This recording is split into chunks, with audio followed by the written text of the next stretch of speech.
کیا ایران اور اسرائیل کے درمیان بڑھتی ہوئی ٹینشن پاکستان اور انڈیا میں پیٹرول کی پرائس کو مہنگا کر سکتی ہے؟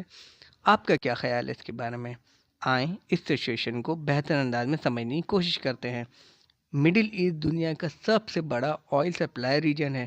یہاں سے زیادہ تر پیٹرول اور ڈیزل دنیا بھر میں ایکسپورٹ ہوتا ہے۔ جب ایران اور اسرائیل کے درمیان کانفلکٹ بڑھتا ہے تو اس سے ریجن میں انسٹیبلٹی پیدا ہو جاتی ہے۔ اس ٹینشن کی وجہ سے آئل سپلائی ڈسٹرب ہو سکتی ہے اور شپنگ روٹ بھی رسک میں آ سکتے ہیں۔ جیسے کرنٹلی آپ نے سنا ہوگا کہ اسٹریٹ آف ہارمز میں کافی ڈسٹربنس اور ٹینشن چل رہی ہے، جس کی وجہ سے پاکستان اور انڈیا کو آئل اور گیس کی سپلائی نہیں مل پا رہی، اور اسی وجہ سے چانسز ہیں کہ ان فیوچر آئل کے پرائس انکریز ہو جائیں۔ گلوبل مارکیٹ میں بھی آئل پرائس بڑھ جاتے ہیں۔ پاکستان اور انڈیا دونوں آئل ایکسپورٹ کرتے ہیں، اس لیے دونوں ممالک میں کافی ٹینشن بڑھ جاتی ہیں اور آئل سپلائی کی شارٹیج بھی بہت زیادہ بڑھ جاتی ہے۔